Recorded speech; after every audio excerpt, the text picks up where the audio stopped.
Se ha ido por tu origen. Sí, claro. Por tu origen, pues yo lo digo, sí, de pueblo indígena. Sí, mi padre indígena, mi madre mestiza. Yo opté por ser indígena y nadie me lo puede quitar. Pero dice que no, que porque eres empresaria y los bueno. no pueden ser empresarios. No, y además vendía gelatinas. ¿Cómo? Sí. ¿Cómo, Joaquín? Digo, obviamente yo le quiero decir a todas esas mujeres, niños que venden hoy gelatinas, que venden tamales, que es algo digno, Joaquín. Ya, por que supuesto. Es algo digno y que yo sí creo, porque lo viví en carne propia. Viví en carne propia qué es lo que te hace más difícil la vida. El no hablar un idioma. A mí me costó muchísimo en la Facultad de Ingeniería no hablar inglés porque todos los libros estaban en inglés. El no traer buenas bases de cálculo y de álgebra, bueno, le tuve que estudiar 10 veces y la mayoría de las veces claudicas. Entonces, por eso cuando fui funcionaria con Fox, creamos 10 universidades interculturales de donde han egresado 16,000 mujeres indígenas ya, para que no sea tan difícil irte a la ciudad o irte hasta Tuxtla. Hoy está la universidad en San Cristóbal. O sea, yo sí creo en la educación, yo sí creo en esa posibilidad para salir de la pobreza. Y hoy el presidente se burla diciendo que como de vender gelatinas a ser una empresaria. Pues ojalá esas mujeres que sus niños hoy dependen de la venta de tamales, pues sus hijos puedan tener una educación y la saquen a su mamá de la pobreza. Yo saqué a mi mamá de la pobreza, Joaquín. ¿Tú sí vendiste gelatinas y tamales? Yo vendí gelatinas y tamales. ¿En dónde los vendías? En la plaza de Tepatepec, a los 8 años, Joaquín. Mi papá era un maestro rural que se alcoholizaba todos los días, que era extremadamente violento y que nos llevó a una situación de no tener un lugar donde vivir. Andábamos de casa en casa donde nos prestaban, hasta que mi abuelo materno nos recogió y nos dio un cuarto de su casa, un cuarto donde vivíamos, fuimos 7 hijos, vivimos 5 y mis 2 papás, todos en un cuarto. Guisábamos con leña.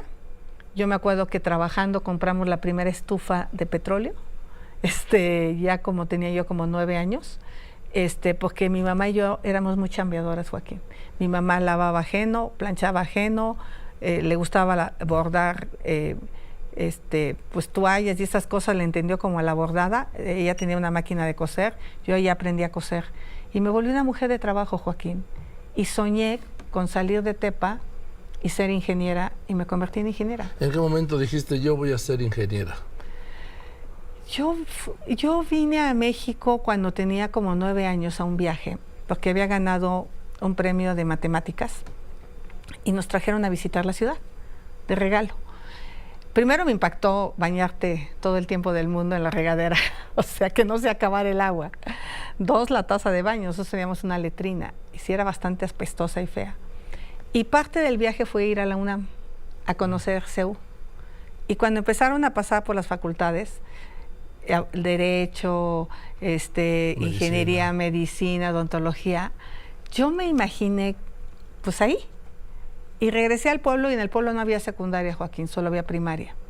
Y para ir al pueblo había que ir a Mixquiahuala, que era a 2 pueblos y había que pagar 5 pesos de pasaje.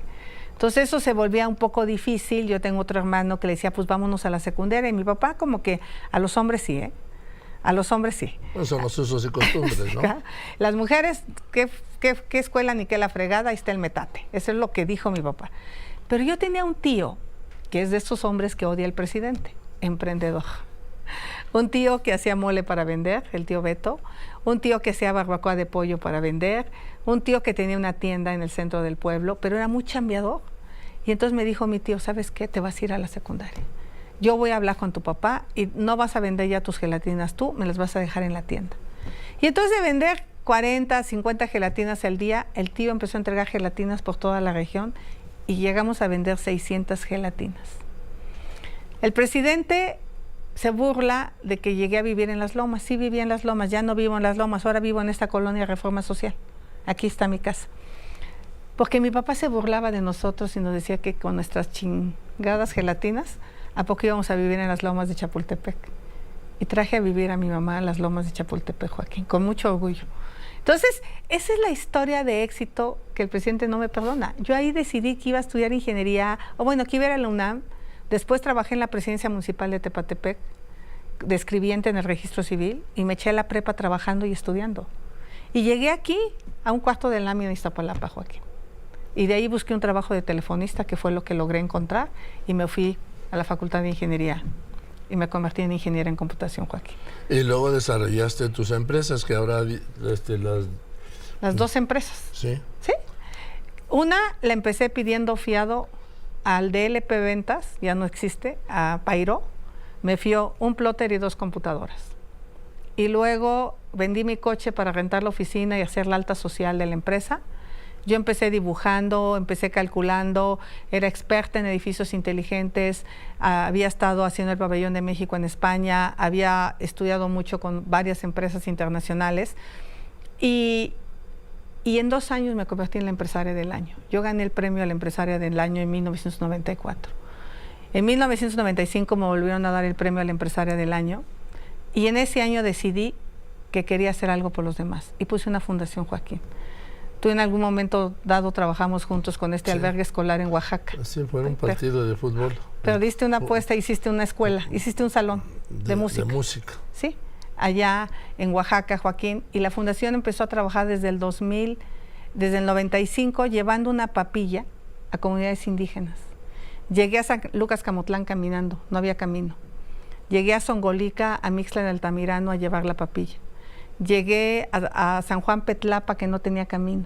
Nunca me imaginé que iba a estar en el gabinete presidencial. Yo llevaba la papilla a los niños que morían por desnutrición. Entrevista al doctor García Arana del Hospital Infantil de México. Él era el desarrollador de esta papilla y restablecíamos a los niños. En 3 meses los sacábamos de la desnutrición. Fue por eso que empecé a tener como varios reportajes en varias revistas y de repente me entero que el Foro Económico de Davos en Suiza me reconoce entre las 100 líderes globales del futuro del mundo. No tenía nada que ver en la política. ¿Tú ni sabías dónde estaba Davos? No sabía, nunca había ido a Davos. Llegué a Davos, recibí este reconocimiento, fui la primera mujer mexicana en recibir este reconocimiento. Nunca lo había recibido una mujer. Por eso Fox supo de mí. Pero ese mismo año me invitó Lula da Silva a Brasil, al Foro Social, al Foro Social de Porto Alegre, por mi trabajo que hacía al lado de las comunidades indígenas. Entonces el presidente me quiere arrancar esta historia de lucha, esta historia de esfuerzo, esta historia de trabajo, porque no soporta que alguien que viene de abajo se convierta en empresario.